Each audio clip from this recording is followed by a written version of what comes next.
Feng, Feng Bei. This mysterious man appeared suddenly and turned Xiao's world upside down. In the times when she needed a distraction from all the dangers and obstacles in her life, he taught her how to enjoy life on a different level. Their interactions, though seemingly shallow and temporary, led to a bond that naturally formed between them in no time. In this video, we will witness and analyze the beginning of the new chapter between Xiang and Xiao.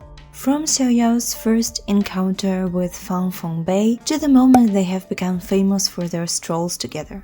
Hey everyone, welcome back to my channel. I'm Dirain and today we continue diving into the drama and novel Lost You Forever, comparing the two versions of the story. If you missed previous parts, I highly recommend checking them out before you continue this video. And if you don't want to miss my next videos, subscribe!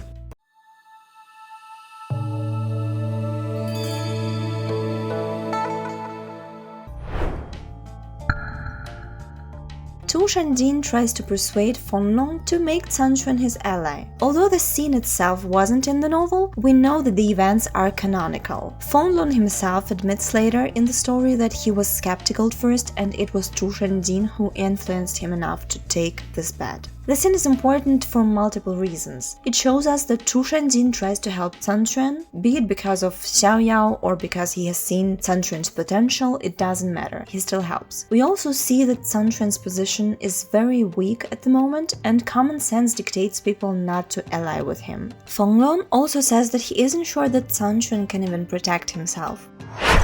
After these words, we cut to Canquan's cousins, who are obviously so incompetent they can't even hit the target. Despite the lack of skills, they have something else, and what they have is the power to control others. Doesn't matter if we can't hit the target, one of them says, someone else can. And by someone else they mean the Fan family, who are loyal to them. We have already seen Fan Yin trying to kill Canquan on multiple occasions, and now we simply get a clear confirmation. Fan family is not an ally to Canquan.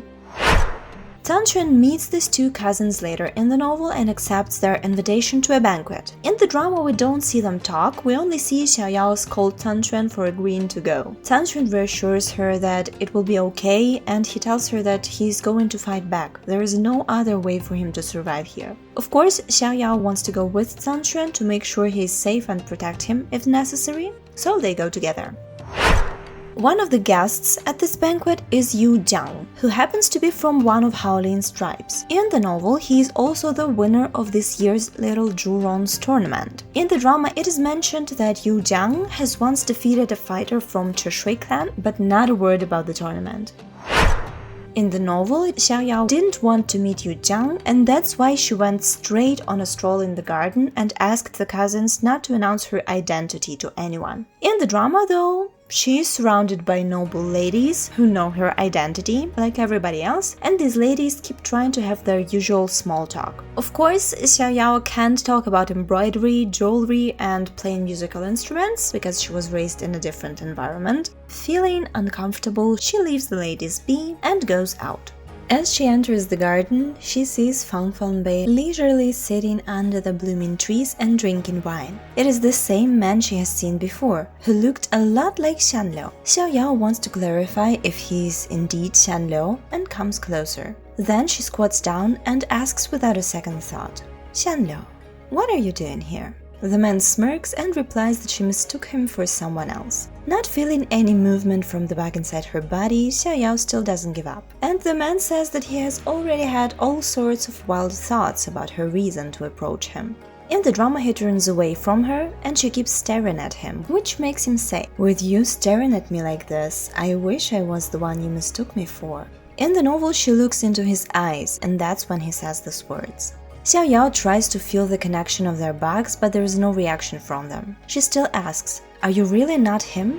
And the man playfully replies that if she drinks with him, he can be the one she mistook him for. Xiao simply agrees and gulps down the whole cup in one go. Then she pours another cup for the man, and he drinks it without a shadow of a doubt. In the drama, we have another line between them drinking. After Xiao finishes her wine, the man asks her, What if I fell in love with you from the first sight? And Xiao tells him that he will find out after drinking a cup she had just poured for him. So in the drama we get the first time Xiang indirectly confesses his feelings to Xiao. I already wrote a lot of comments under my videos about it, but I'll still say it here once again. In my opinion, every time he jokingly confessed to her, he actually wanted to confess. So on one hand, his feelings were boiling inside him and rushing through him like a hurricane. When such a thing happens, you simply have to let it out in some way.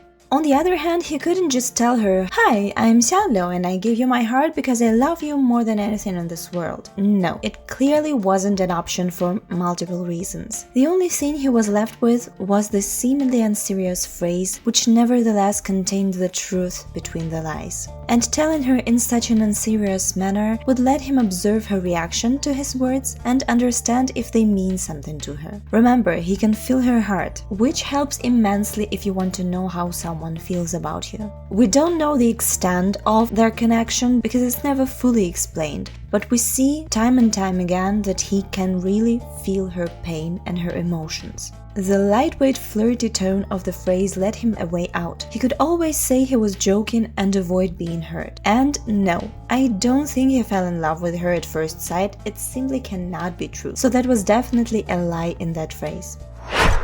Now let's get back to the drama and look at an interesting detail. They drink from the same cup, and before drinking, Fan Fengbei rotates the cup in his hands and ends up drinking from the same spot Xiao just drank from. In many stories, it is used as an indirect kiss, so do with that information what you want. After finishing this cup, the man immediately starts showing the symptoms of poisoning, and Xiao takes his hand to find red spots appearing on his fingertips. In the novel, Fan Fengbei says that he has already considered himself lucky before he knew she poisoned him. In the drama, he's much more flirty and shameless. He says that with her holding his hand like this, he could have never refused anything she asked him to do, and what she did was poison him. Xiao states that he is really not afraid to die, and his reply is like a knife to my heart. He tells her that it depends on whose hands he's dying by. And while he technically didn't die by her hand ever in both versions, he still died for her more than once and died in the end partially because of her fear, passiveness and doubts. Seeing the symptoms, Xiao pours another cup with an antidote and tells Fan Fengbei to drink it, but he's poisoned and can't help himself. In the novel it is written that she fed him the antidote, but the drama adds more spice here. Fan Fengbei tells Xiao to feed him, and not just that. As soon as he finishes the cup, he pulls Xiao to him and stares right into her soul with his piercing gaze.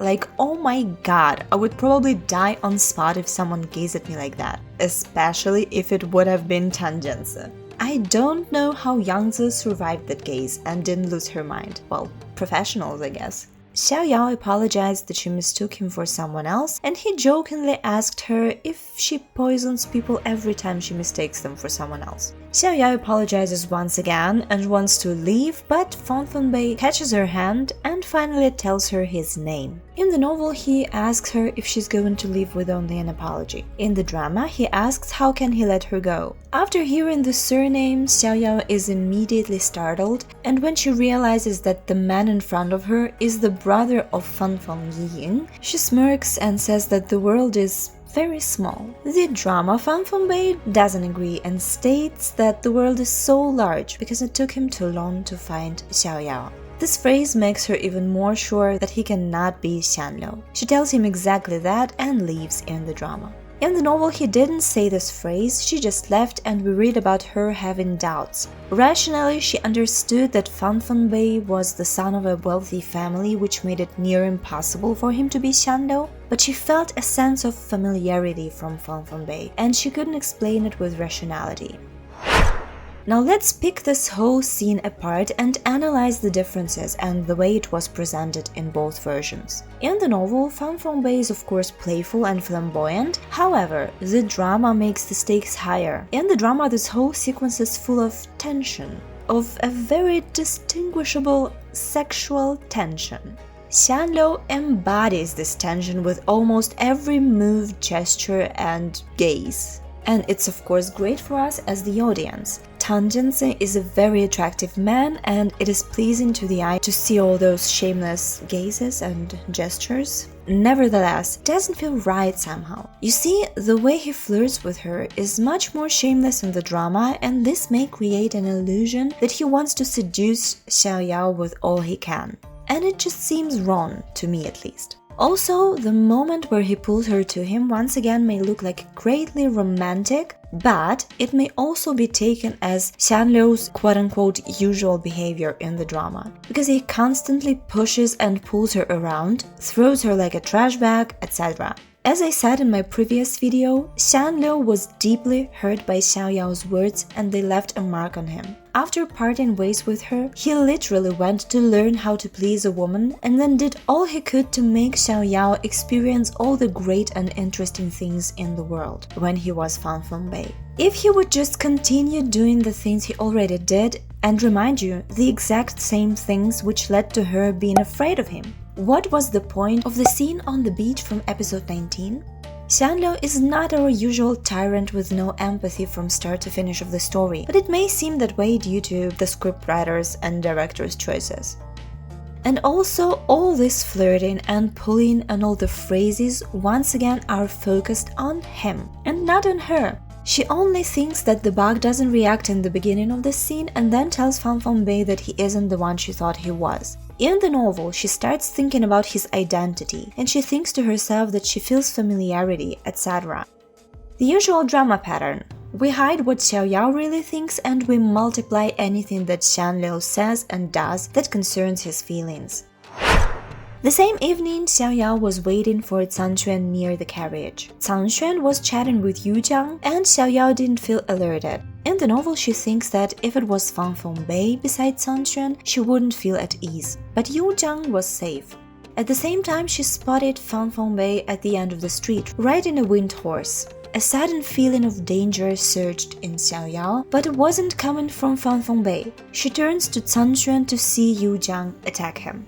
In the drama, she doesn't see Fanfeng Bei at first. She feels a gust of wind and sees someone from the Fanfeng family in the sky on a horse. She doesn't clearly state that it's Fanfeng Bei, so at first it may seem as if she didn't recognize him. Of course, after watching the next episodes, we know she recognized him, but once again, the screenwriting and direction.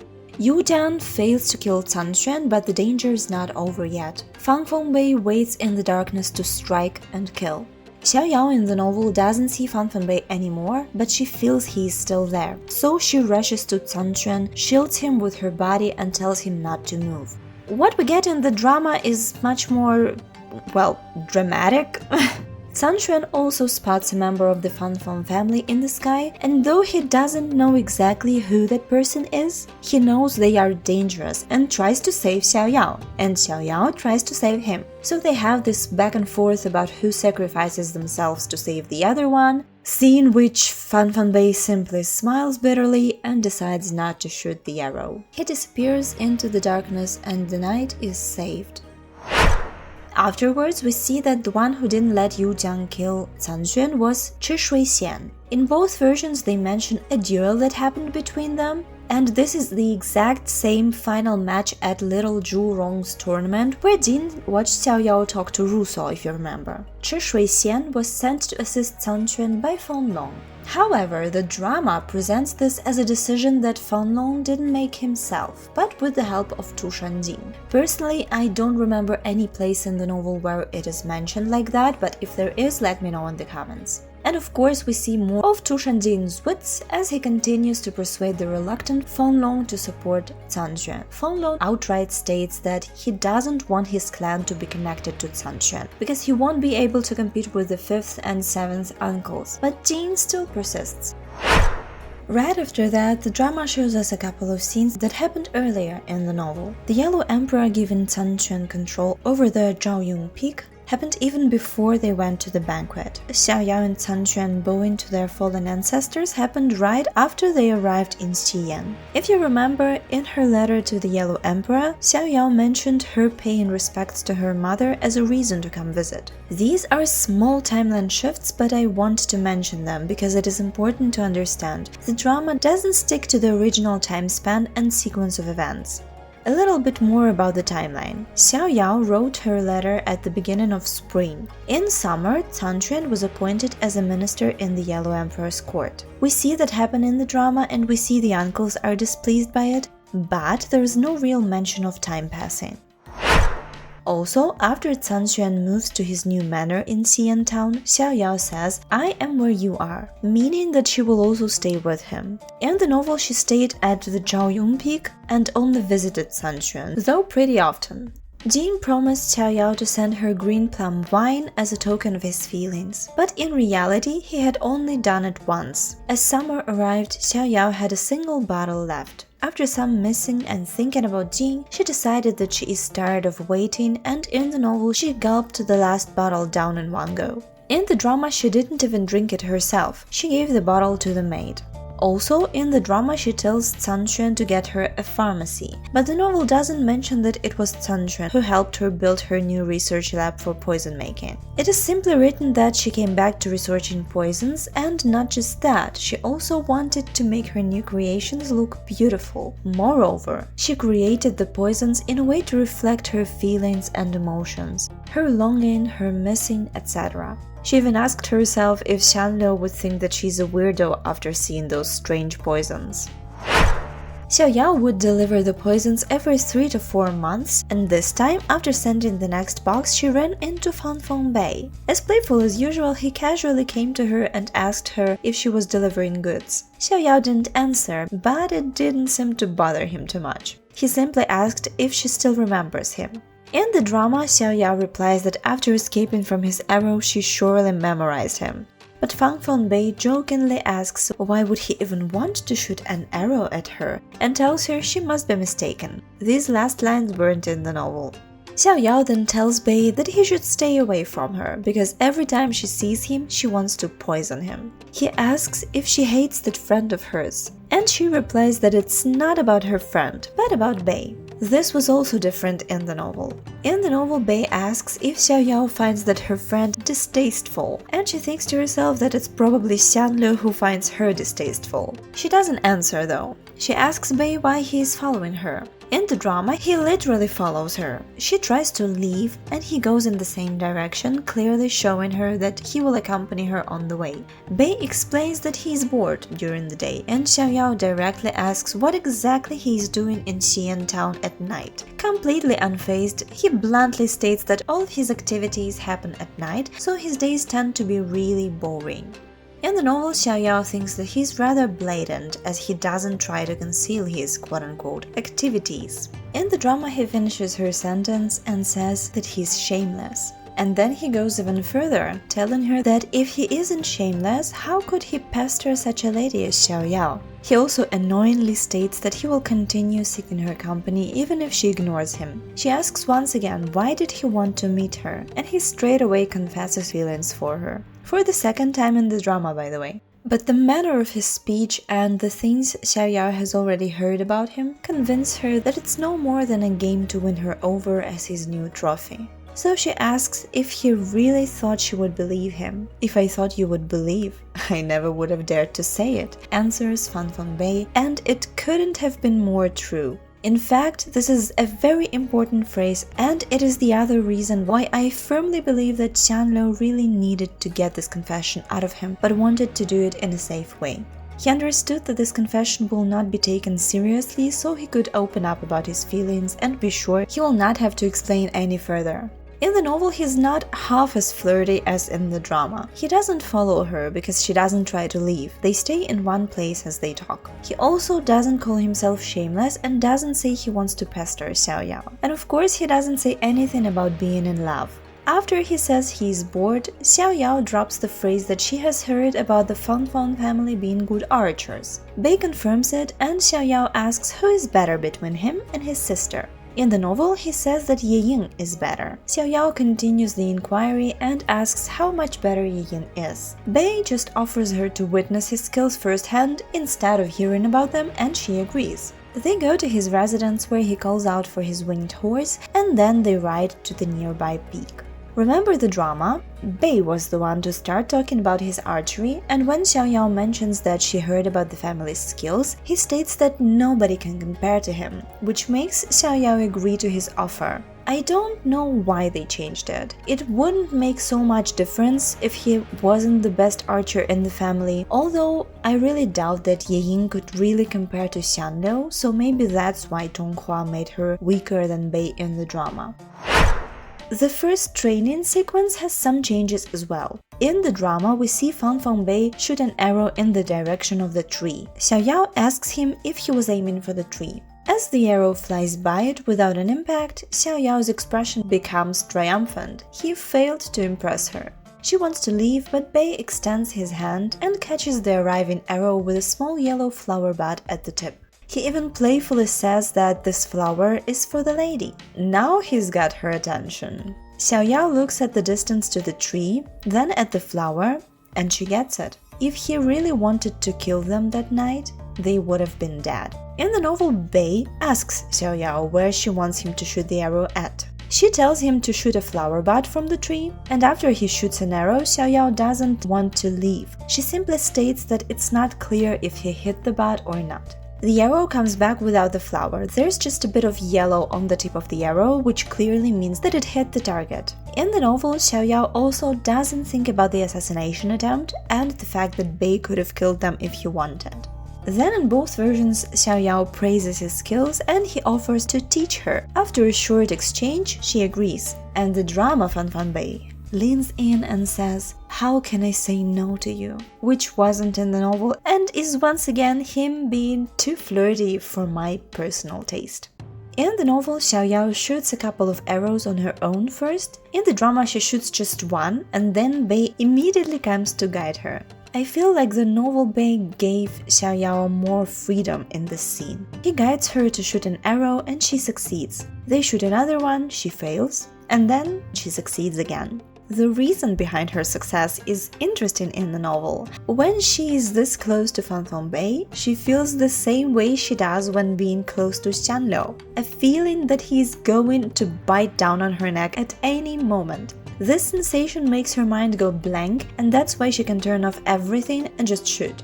She doesn't tell Bei, obviously, and she tells herself that even if Xiang had some connection to the Fanfeng family, the skills wouldn't have been passed down to an outsider.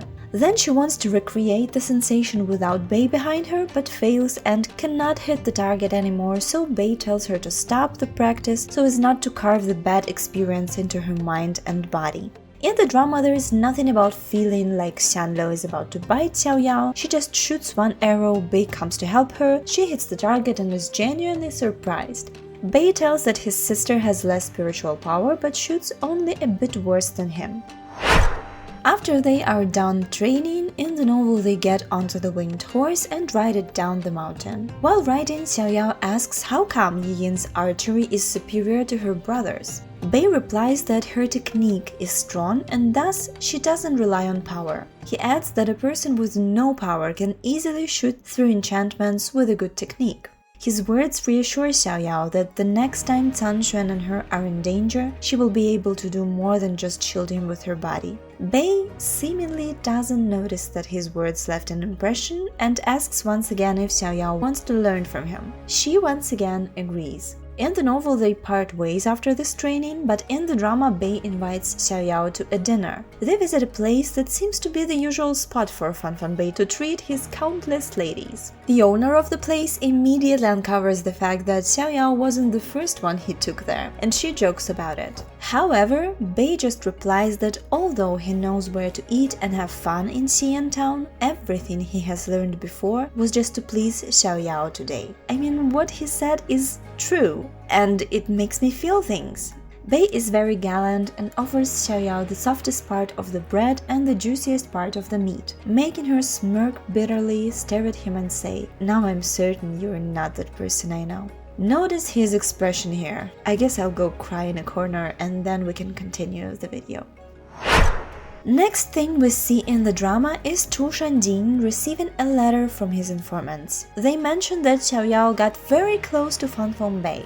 The two travel, eat and spend time together, often hanging out in the mountains and staying up late. Jing is naturally jealous and upset. He thinks about what Xiao said earlier about abandoning the things she doesn't find worthy. At the end of the episode, we cut to the next adventure of Bei and Xiao. They are entering some rather secret place. Now let's step back a bit. We get a much more detailed description of the time Xiao and Fan Bei spent together if we read the novel. According to it, after starting to hang out with Bei, Xiao really understood what it means to have fun. He took her to so many hidden, interesting places. Some of them even her cousins didn't know about, and those cousins were living in Xiang since they were born. Bei and Xiao visited the jewelry stores where Xiao saw dwarves creating incredible jewelry pieces and ended up buying a lot of stuff for Onion and Onion's mother. They went to eat at different food stalls, and they also visited cosmetic stores run by flower demons. Fan Bei even patiently helped Xiao smell different fragrances after her own sense of smell has dulled because she has smelled just too much in one go. We also read that they didn't spend time together every single day, only when Bei had time, which was once every 5 to 6 days. One time he disappeared for 3 months and came back as suddenly as he disappeared. Xiao didn't ask and he didn't care to explain himself. She knew that their relationship was only temporary and could end at any moment, especially if she did something wrong. But to the outsiders, it seemed like they were getting pretty close. The novel states that there was an indescribable closeness between them since Bei was teaching Xiao archery. He often came to her when she was at Zhaoyong Peak and casually asked the guards to summon her.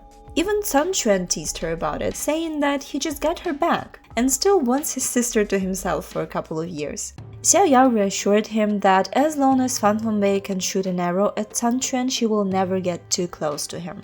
And so they spent a whole year in each other's company. Xiao initially thought that archery lessons were just a way to get closer to her as Sanquan's sister, and she also thought that their strolls were a way to make her fall for him. But he was a serious teacher, and she respected him for his efforts with her.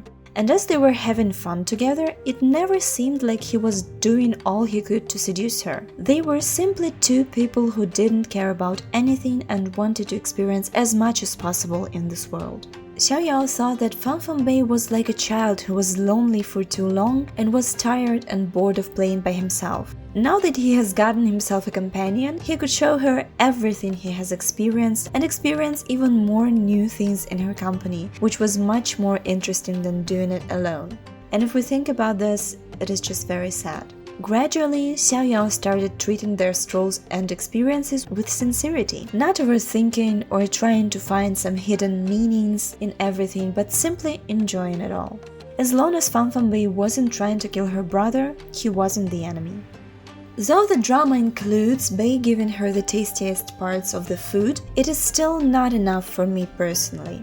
And I'm more than sure that a lot of people who watched the drama and didn't read the novel didn't get that a year has passed, and that in that year, they could have been spending time with each other every week and Xiao was enjoying it a lot. And you see, I sense a subtle difference between Bei in the drama and in the novel. Remember how I kept repeating that the drama Bei is much more flirty and clingy, and is pushing the boundaries of appropriate interactions between a man and a woman. In the novel, we read that he was flirty and playful, but Xiao didn't feel in that first year they had spent in each other's company like he was trying to use his charm on her. Why is it important? Because Xiang wasn't trying to push her in the novel, and she just naturally started to feel comfortable with him and to enjoy their strolls and archery lessons. He didn't have to be extra for that. He was enough for her the way he is. With that, we have come to the end of this video. I hope my analysis brought you joy and made you see something differently, or simply reminded you of the beauty of the novel and its complex view of the main characters. Thank you for watching till the end, leaving a like and commenting. Stay healthy, happy and take care of yourselves. Till the next video!